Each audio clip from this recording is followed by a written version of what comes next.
예수님의 이름으로 사랑하고 축복하고 환영합니다. 오늘 예배에 참석한 우리 성도님들 너무나 감사드리겠습니다. 바쁘신 가운데서도 시간을 잃어버리지 않으시고 이렇게 예배에 참석해 주시니 너무나 감사합니다. 요즘 시기가 시간을 안 보는 시기잖아, 그죠? 일을 하시다 보면은 이 시간을 안 보시는 시기예요. 왜냐하면 해가 어두웠다가 너무 밝아져 가지고 착각을 할 때 그 시기예요. 그래서 아직 뭐 시간이 한 7시가 안 됐나? 아직 7시가 반이 안 됐나? 막 이러는 착각하는 시기예요, 이때. 근데 뭔 항상 정확해요? 네, 배꼽 시계는 항상 정확해요. 해가 중천인데 배꼽 시계는 항상 정확해요. 오늘도 하나님의 은혜를 사모하는 여러분들을 사랑합니다. 위탄교회 성도님들에게 질문 한번 드려보겠습니다. 우리의 신앙은 어디에서 가장 분명하게 드러날 수 있을까요? 기도할 시간일까요? 아니면 예배의 모습일까요? 아니면 봉사에 열심을 내는 모습일까요? 어떤 것이 가장 분명하게 드러날까요? 우리가 그렇잖아요. 근데 이 세 가지가 분명하게 드러나는 것이 아니라 기도의 자리, 예배의 자리, 봉사의 자리가 아니라 이것도 중요하죠. 이것이 중요한데 성경은 우리의 신앙이 가장 실제적으로 드러나는 자리가 바로 뭐라 그래요? 오늘 읽었던 입술이래, 입술. 이 혀가 사람을 죽이고 살리고 하잖아요. 사람의 중심에 무엇이 담겨 있는지는 결국 뭘로 표현될 수 있어요? 말로 표현되는 것이죠. 예전에 이거는 말하고 상관없는 거지만 여러분 여기 정선 넘어가면 사투리가 심해요? 안 심해요? 심해요. 평창도 심한데 정선도 되게 심한데 제가 아는 목사님이 신학교를 오는데 학생들이 그랬대요. 전사님요, 그 학교 가가지고요 앞으로 입 떠뻥끗하지 말아요 이러더래요. 왜? 전사님 사투리 심해요. 근데 여러분 학생들도 사투리 심해요 안 심해요? 심해요. 근데 여러분 사람이 어떻게 말을 안 하고 살아요. 근데 그 목사님이 학교 오자마자 이제 표가 났을까요 안 났을까요? 표가 나요. 표가 안 날 수가 없죠. 밥 먹으러 안 가요. 밥 먹으러 안 가요 그러는데 우리 같이 있는 모임에 있던 사람들이 웃었어요 안 웃었어요? 웃었어요. 여러분 우리가 그래 이건 뭐 말하고는 다르지만 사람이 어떤 표현할 때 그 사람이 나타나잖아요. 그 사람이 강원도 사람인지 충청도 사람인지 또 경상도 사람인지 전라도 사람인지 제주도 사람인지 서울 사람인지 표시가 나요. 그렇듯이 이 말도 뭐예요? 중심에 있는 내용이, 중심에 있는 내가 알고 있는 지식이 표현될까 안 날까요? 표현될 수밖에 없어요. 수준을 알 수 있을까요? 모를까요? 알 수밖에 없어요. 그래서 이 믿음의 말로 드러내려고, 사랑의 말로 드러내려고 막 하지만 그것이 진짜인가 가짜라도 구분돼야 안 구분돼요? 구분됩니다. 그리고 교만과 분노 역시 말로 드러나야 안 드러나요? 드러납니다. 진짜인지 가짜인지도 드러나고 교만한 건지 저 사람이 화를 내는 분노가 있는 사람인지도 드러난다는 거예요. 그래서 오늘 야고보서 말씀에 이 야고보 사도는 본문을 통해 가지고 혀의 무서운 영향력과 성도의 언어 생활에 대한 모습을 아주 강력하게 경고하고 있다는 거예요. 강력하게 경고하고 있어요. 제가 여기 가까운 동네 출신이에요. 여기 정선 고안이라는 데 출신인데 혹시라도 우리 성도님들 중에 뭐 친척이나 아는 사람이 그쪽 동네에 있다 그러면은 저의 과거를 추적하면 알 수 있을까요, 없을까요? 추적해 보시라는 얘기가 아니에요. 오해하지 마시고. 그러니까 추적해 볼 수 있잖아요. 그러면은 실망감을 가질 수 있어요, 없어요? 있어요. 왜? 사람이 '와 쟤 똑바로 못 살았구나.' 이걸 알기 때문에. 제가 똑바로 살았으면 "알아보세요." 이러겠지만 똑바로 못 살았기 때문에 알아보지 마시라 그러는 거예요. 그러니까 솔직하게 고백하는 거니까 알아보지 마세요. 그런데 여러분 보세요. 그 이 말이라는 게 영향력이 굉장히 커요. 야고보는 혀를 아주 작은 기관이라고 이야기를 했어요. 그러나 그 영향력은, 그 파괴력은 어마어마하다고 얘기를 하는 거예요. 음. 야고보서 3장 5절 우리가 읽었지만은요. 이 말씀에 이와 같이 혀도 작은 지체로 돼 큰 것을 자랑하도다. 보라 얼마나 작은 불이 얼마나 많은 나무를 태우는가. 이 불 하나가 많은 나무를 태우듯이 이 혀가 말이 사람을 죽여버리는 거예요. 우리 그래서 말이 굉장히 중요한 것이죠. 작은 불씨 하나가 산 전체를 태우죠. 여러분 이 강원도 산이 봄 가을로 많이 타야 안 타요? 어마어마하게 타요. 막 어때 산불이 나면은 막 여의도에 뭐 막 60배 뭐 여의도에 뭐 100배 막 이렇게 막 태워야 안 태요? 어마어마하게 태우잖아요. 그렇듯이 혀가 이 말이 사람의 이 마음의 이 모든 것이 공동체를 무너뜨릴 수 있고 가정도 무너뜨릴 수 있는 건 뭐 다반사겠죠. 그래서 우리가 성도로서 이제는 어떻게 해야 돼요? 따뜻한 말 한마디, 그 말 한마디로 지친 영혼을 살릴 수 있어야 돼요. 말 한마디로 지친 가정을 회복할 수 있는 그런 말이 돼야 될 줄 믿습니다. 네? 귀향은 그렇잖아요. 귀향이면 말이라는 게 음? 얼마나 여러분 이게 큰 파장을 일으키냐면 보세요. 제가 만만한 분이 없네. 다 이게 뭐 가늘으셔 가지고 제가 우리 아브라함을 한테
썼어요. 아.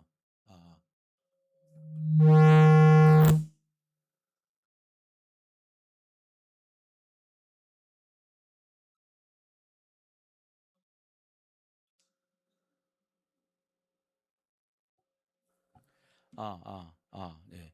그런데 여러분, 이 욕을 계속 하다 보니까 그 욕으로 인해 가지고 우리가 뭐예요? 욕을 먹고 살아가는 거예요. 욕을 먹고 살아가는 거예요. 음? 제가 우리 뭐 설교할 때 가장 많이 쓰는 게 예화가 있어요. 뭐예요? 옛날에 우리 할머니들이, 저 어릴 때 동네 할머니들이 잘 쓰는 말이 뭐라 그래요? 예? 빌어먹을 놈 이렇게 썼어요. 빌어먹을 놈. 그 뭐예요? 저 쳐 죽일 놈 이렇게 얘기를 했어요. 근데 이 말이 좋은 말이에요, 나쁜 말이에요? 굉장히 나쁜 말이에요. 그런데 그런 말들을 예전에는요, 서슴없이 막 썼었어요. 수도 없이 들었어요, 막. 그게 좋은 말이에요, 나쁜 말이에요? 나쁜 말. 요즘은 그런 말 하면 돼요, 안 돼요? 안 해요. 그러니까 우리나라가 그런 말을 안 쓰기 시작하면서 어떻게 됐어요, 사회가? 좋아지기 시작한 거예요. 아이, 이제는 말이 변해서 이제는 칭찬을 하니까 말이 어떻게 변했냐면은, 아이, 쟤는 뭐가 돼도 될 것 같아. 이제는 바뀐 게 뭐예요? 아, 쟤는 뭐가 돼도 될 것 같아. 아이, 쟤는 뭐가 돼도 될 것 같아. 아이, 가면 놔둬도 돼요. 쟤는 뭐가 돼도. 이런 말이 이제는 뭐예요? 유행처럼 번지기 시작했어요. 그러고 나서 우리가 뭐예요? 뭐가 돼도 됐는데 보니까 잘 되는 애들이 너무 많기 시작한 거예요. 잘 되는 학생이 너무 많기 시작한 거예요. 이 솔로몬이 혀를 쓰기 좋아하는 데는 혀의 열매를 먹는다 그랬는데, 자라나는 아이들이나 매일 보는 사람에게 좋은 말을 해줘야지 좋은 거지, 나쁜 말을 해서는 안 된다는 거예요. 뭐 우리 많이 들었잖아요. 예를 들 때 뭐 어디 미국의 대학교에서 이 뭐 꽃을 3개를 놔두고 칭찬하고 저주하고 무관심했던 거. 뭐 쌀도 일본에서는 쌀을 갖고 밥을 해놓고 했는데, 하나는 칭찬하고 하나는 욕을 하고 하나는 외면했는데, 무관심했는데, 제일 많이 죽은 게, 빨리 죽은 게 뭐예요? 무관심한 게 제일 빨리 죽었다 그러잖아요. 욕을 많이 했던 그래도 욕이라도 드니까 천만 다행이었다 그래. 좀 그래도 좀 오래 갔대요. 그런데 여러분, 좋은 말을 듣고 산 건 오래 갔다 그래. 싱싱하다 그러죠. 우리도 마찬가지. 무엇을 듣고 자라느냐에 따라 가지고 성장하는 게 달라요. 하나님께서는 말씀으로 천지를 창조하셨어요. 그런데 사탄은 하나님이 말씀을 창조한 것을 또 뭘로 무너뜨리려고 그래요? 말로 깨어가지고 무너뜨리려고 그래요. 거짓말을 하잖아요. 야, 하와야, 저기 저 나무를 봐봐. 너가 저걸 보고 먹어봐. 지혜로워져. 하나님과 똑같아져. 하나님하고 똑같아지면 돼야 안 돼요? 안 되죠. 감히 그리고 어떻게 하나님하고 똑같아질 수 있겠어요? 지혜로운 사람이 뭐라 그랬을까요? 그럼 네가 먹어봐. 네가 먹어봐. 그러면 이렇게 했을 거예요. 근데 하와는 보는 순간 어떻게 해요?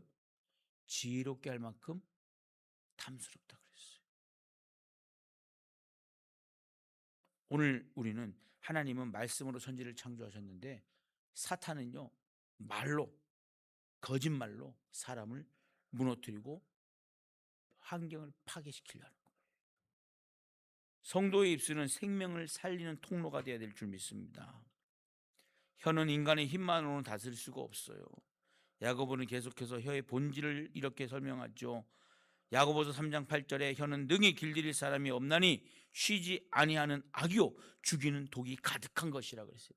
이 야고보라는 사람이 얼마나 여러분 체험을 했을까? 얼마나 이것을 느꼈을까? 그러면 이 혀는 능히 길들일 사람이 없는데 쉬지 않은 악이래요. 쉬지 않는 악이래요. 그리고 뭐라 그래요?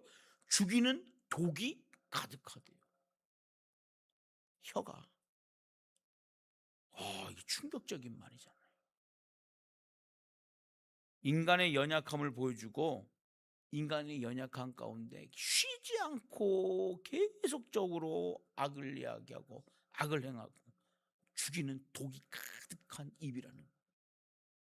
사단은요 계속 꼬셔요. 계속 유혹해요. 얼마나 우리를 유혹하는지 몰라요. 여러분,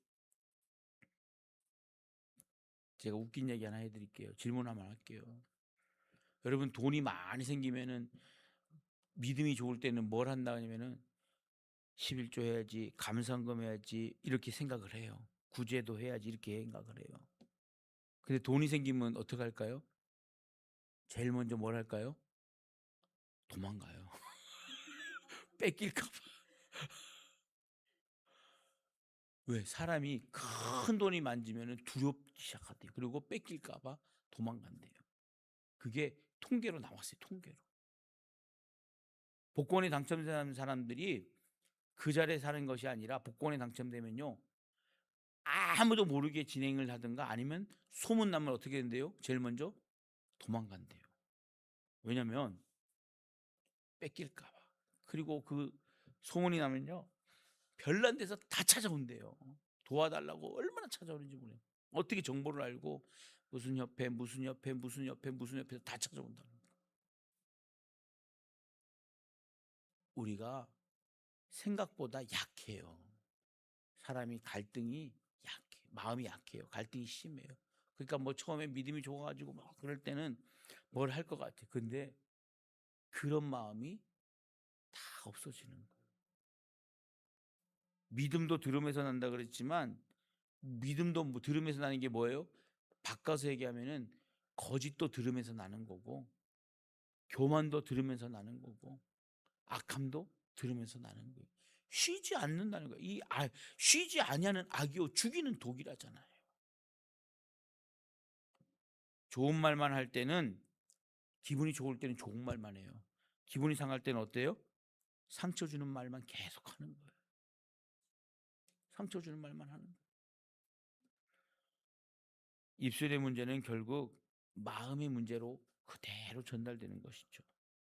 예수님께서도 이렇게 말씀하셨습니다. 마태복음 12장 34절에 보면은 독사의 자식들아 너희는 악하니 어떻게 선한 말을 할 수 있느냐 이는 마음에 가득한 것을 입으로 말함이라 그랬어요.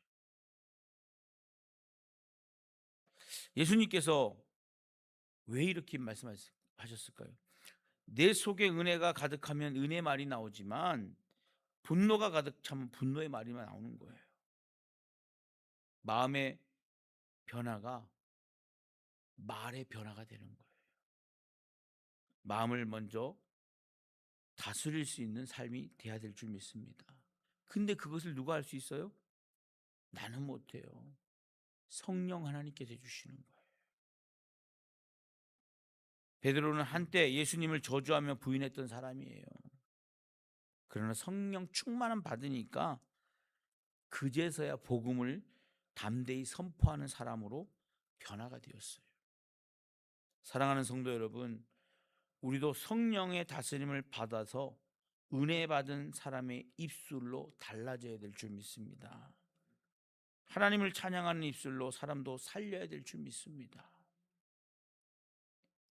본문 9절과 10절의 말씀에 이것으로 우리가 주 아버지를 찬송하고 또 이것으로 하나님의 형상대로 지음을 받은 사람을 저주하나니 한 입에서 찬송과 저주가 나오는도다. 내 형제들아 이것이 마땅하지 아니하니라. 이 말씀입니다. 야고보는 충격적인 모습을 지적하는 거예요. 예배 때는 하나님을 찬양하지만 예배 후에는 사람을 비난하는 모습을 갖고 있어요. 하나님은 이것을 기뻐하지 않으신다고 이야기를 하시는 겁니다. 왜냐하면 사람은 하나님의 형상대로 지음받은 존재이기 때문이라는 것이죠. 하나님은 사람을 하나님의 형상대로 만드셨잖아요. 하나님을 사랑한다고 하면서 형제를 함부로 말로 상처를 준다면 참된 신앙인이 될 수 없다는 것을 이야기하고 있습니다. 제가 목회 연수는 짧은데 느낀 게 뭐냐면 이 말이 정말 중요하구나. 강단에서 전해지는 말이 정말로 중요하구나. 강단에서 정말 영혼을 살릴 수 있느냐? 강단에서 영혼을 죽일 수 있느냐? 강단에서 영혼을 지옥으로 데리고 갈 거냐? 강단에서 영혼을 천국으로 데려갈 수 있는가를 깨닫게 되는 거예요. 아, 이게 정말 중요하구나. 기왕이면 여러분 교회 왔는데, 하나님 앞에 예배드리러 왔는데 좋은 열매를 먹고 가야 돼요? 나쁜 열매를 먹고 가야 돼요? 좋은 열매를 먹고 가야죠. 그런데 신앙의 은혜를 받게 되면요, 우리가 꼭 오류 가운데 있는 게 뭐냐면 정죄라는 게 꼭 따라다니더라고요. 정죄라는 게. 이게 참 무섭더라고요. 은혜를 받으니까 신앙생활 이렇게 해서 되겠습니까? 신앙생활 이래가지고 되겠습니까? 이게 말이 나오는 거예요. 제가 깨달은 게 뭐냐면, 하나님, 정죄가 아니라 하나님, 우리가 신앙생활 못하는 거 맞죠. 이제는 좀 이런 말이 아니라 신앙생활에 대한 편함을 통해서 우리가 깨달을 수 있는 지혜의 말을 주세요. 모르는 사람이 어디 있겠어요? 모르는 사람이. 모르고 안 하는 게 아니라 뭐예요? 알지만 못하고, 알지만 힘이 들고, 또 때로는 어렵고, 그렇기 때문에 그러는데 왜 이게 참 안 될까? 그게 고민이 되는 거예요. 고민이 되는 거예요.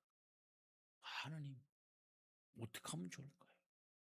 사랑하는 성도 여러분,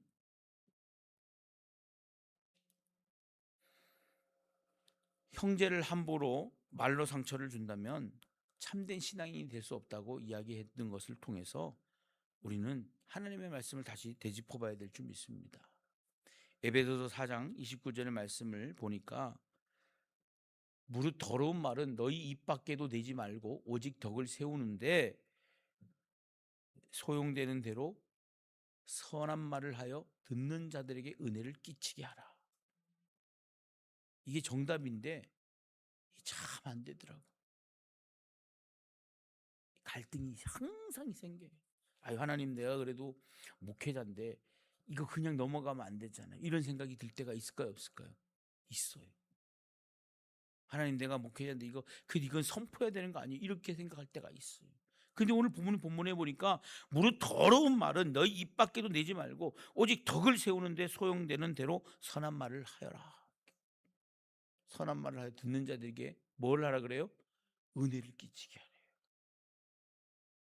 이야, 이 말씀이 내가 생각했던 가치관과 내가 생각했던 신앙의 어떤 기준점을 무너뜨리는 거예요. 잘못됐구나. 아, 내가 잘못됐구나. 지나고 나니까 내가 핑계가 아니라, 신앙생활을 하면서 제가 은혜를 받는데, 은혜를 받을 때 설교자들이 다 보면 어떤 설교자들을 제가 받았냐면은 부흥의 강사님들한테 은혜를 많이 받았는데, 제 신앙이 꼭 그런 분들한테 은혜를 많이 받았어요. 그러니까 그 부흥의 강사님들은 말을 어떻게 좀 하셔요? 직설적으로 하시, 직설적으로. 그러니까 똑바로 해! 막 이렇게 하잖아요. 그렇게 하면 안 돼! 이렇게 얘기하잖아요. 그러니까, 근데 부흥회 강사님들은 뭐 3박 4일 갔다가 가면 그만이야. 그래, 안 그래요? 왔다 가시면 그만이잖아요. 그게 다 할 수 있는 거야. 근데 본교회 목사님은 그렇게 하면 돼요, 안 돼요? 돼요. 안 돼요. 안 돼. 큰일 나요. 왜? 따라하다가는 눈총 맞아요. 그거를 오늘 말씀을 보면서 우리가 뭐예요? 선한 말을 하여 듣는 자들에게 은혜를 끼치게 하는 거예요. 부흥 강사는 다 할 수 있어요. 부흥 강사니까 책임 안 져요. 근데 부흥 강사 목사님들이 자기네 교회 가서 그렇게 하면 할 수 있을까요, 없을까요? 못 하죠. 개 중에 하는 분도 계실 수 있겠지만은 그렇게 못 하죠. 제가 그렇게 은혜를 받은 거예요. 그러니까 부흥 강사님들이 저렇게 해야 돼, 저렇게. 그래, 저렇게. 왜? 나는 그래서 깨달았으니까. 근데 하나님이 나 같은 사람을 통해서 그렇게 깨달게 하는 건데, 왜? 나는 초신자였잖아요. 나는 하나님을 두려워하지 않았잖아요. 하나님을 믿지 않았잖아요. 예수님 믿지 않았잖아요. 그러니까 나에게 필요한 말씀인데 내가 어떻게 생각해요? 1년 신앙생활 한 사람, 5년 신앙생활 한 사람, 10년 신앙생활, 20년 생활, 30년 신앙생활 한 사람과 내가 뭐라고 생각한 거예요? 동급으로 착각한 거죠. 그분들은 그 말씀을 들었어요, 안 들었어요? 들었어요. 근데 나는 그 말씀을 들었어요, 못 들었어요? 못 들었던 거예요. 그분들의 은혜 말만 듣고는 나는 나를 뭘 하는 거예요? 따라하기 시작한 거예요. 사랑하는 성도 여러분, 성도의 말이 달라졌고 믿음의 사람들의 말이 달라져야 될 줄 믿습니다. 세상 사람들과 똑같이 비난하고 험담하는 것이 아니라 사람을 살리는 말을 우리는 쓰면서 살아야 될 줄 믿습니다. 누가 그랬다잖아요. 지하철을 타고 가는데 여러분 많이 들으시는 예하잖아요. 지하철을 타고 가는데 누가 막 싸우는 거예요. 어떤 할아버지가 앉아 있다가 그러더래요. 여러분 생각 안 나세요? 응? 야! 싸우려면 교회 가서 싸우지 왜 여기서 싸워 시끄럽게 이러더래요. 그게 뭐예요? 이 교회가 말로 상처 주고 말로 싸운 게 많았구나를 예하로 표현한 게 오죽하면 할아버지가 야 싸우려면 교회 가서 싸우라고 했겠어요. 오늘 우리는 낙심한 자에게 위로의 말을 해야 될 줄 믿습니다. 상처 입은 자에게 회복의 말을 해줘야 될 줄 믿습니다. 넘어진 자에게 격려의 말을 해야 될 줄 믿습니다. 예수님의 입술은 언제나 사람을 살리셨습니다. 십자가 위에서도 원수를 향해 용서를 선포하셨고 우리도 그런 입술을 가져야 될 줄 믿습니다. 근데 이게 참 쉽지가 않습니다. 쉽지가 않아요. 오늘도 목사님들이 몇 분 오셔가지고 짜장면을 사달라 그래가지고 짜장면을 먹었어요. 점심때. 근데 제가 뭔 얘기를 했냐면 목사님들하고 얘기를 했는데 뭐냐면은 세대 간의 차이가 있는데 세대 간의 말을 어떻게 우리가 이해하겠냐고. 세대 간의 말을 우리가 이해 못해. 우리 아브라함이 좋아하는 가수. 여러분 저는요 우리 아들한테 야 너 윤수일 아냐 그러면 윤수일 알까요 모를까요? 모르죠. 윤수일 씨를 어떻게 알아요? 서수남 씨를 알나 아나 모를까? 예? 뭐 우리 권사님 정도 되면 이미자를 알까 모를까? 이미자 씨는 워낙 유명하니까 그렇지만 아니 뭐 김연자도 유명하지 뭐 저기 유명한 그 아줌마 그분 기억 안 나네. 막 그 머리 긴 생머리 했던 분도 기억이 뭐 토끼소녀. 내가 토끼소녀 얘기하니까 다들 뒤집어지더라고. 옛날에 어떤 분한테 토끼소녀 우리나라의 아이돌 가수 중에 토끼소녀 있었다. 토끼소녀 아시잖아요. 모르시나? 권사님 왜 그래요? 모르신다 그래요. 토끼소녀를 모르신다고 하면 안 되지. 권사님 모르세요? 알죠? 토끼소녀. 그죠? 안녕하세요. 또 만나. 이거 모르세요? 그거 모르시나? 권사님 TV를 안 보셨나? 예? 이은하 씨 노래였나? 장미아 씨 노래인가? 장미아 씨 노래네 그거는. 왜 토끼소녀가 뭐 불렀죠? 토끼소녀 노래. 하여튼 근데 여러분 보세요. 세대 간의 갈등이 일어날 수밖에 없는 게 내가 유명했던 가수를 저들은 모르는 거예요. 우리 학생들은 모르는 거예요. 아이들은 모르는 거예요. 그래서 제가 그랬어요. 목사님들 중고등부 교육시키려면은 좀 소통할 수 있는 사람이 있어야지 애들이랑 코드가 맞지. 우리 이도르보라 전도사님 정도 돼야 되지. 어? 내 같은 사람이 중고등부 가가지고 설교하면 되겠냐고요. 힘들어요. 어려워요. 언어도 다르지. 달라요. 물론 성령님께서 하시면 다르죠. 성령님께서 하시면 다 가능할 수 있어요. 그런데 그런 세대 간의 갈등이나 이런 것도 우리가 깨달아야 된다는 거예요. 무조건 하는 게 아니라는 거예요. 왜? 그것도 욕심 때문에 끌고 나가려고 그러는 거예요. 욕심 때문에. 물론 어떤 그런 공부하고 노력해가지고 아이들과 소통할 수 있겠죠. 오늘 우리가 그만큼 이 말의 중요성을 우리가 깨달아야 된다는 거예요. 말의 언어에 대해서 깨닫지 못하면은 신앙인으로서에도 어떻게 돼요? 발전이 없다는 거예요. 오늘 우리는 입술을 돌아볼 때 사람을 살리는 말을 하고 있는가, 상처 주는 말을 하고 있는가, 이것을 먼저 돌아볼 수 있는 삶이 되어야 될 줄 믿습니다. 그리고 가정에서의 말, 교회에서 말, 보이지 않는 자리에서의 말은 어떠한가를 우리는 깨달아야 될 줄 믿습니다. 신앙은 결국 말에서 드러난다는 거예요. 그 사람의 신앙의 깊이와 연륜이나 그 사람의 믿음이 결국에는 말로 표현될 수밖에 없다는 사실입니다. 진짜 은혜 받은 사람은 뭐가 달라진다는 거예요? 입술이 달라지는 거예요. 혀가 달라지는 거예요. 성령 충만한 사람은 언어가 달라집니다. 오늘 이 시간 우리의 혀를 하나님 앞에 주장해 달라고 기도하시길 당부드리겠습니다. 하나님, 내 입술, 내 혀를 주장해 주시옵소서. 내 말이 사람을 살리는 통로가 되게 해 주시옵소서. 기왕이면 칭찬하고 가식적인 게 아니라 전심으로 칭찬해 주고 위로해 주고 사랑해 줄 수 있는 그런 입술이 되게 하여 주시고, 복음의 입술이 되게 해 주시옵시고, 사랑의 입술이 되게 하여 주셔서 예수님의 이름으로 승리하는 입술이 되게 해달라고 기도하는 저와 여러분 되시기를 예수님의 이름으로 축원합니다. 사랑의 하나님 아버지, 오늘 우리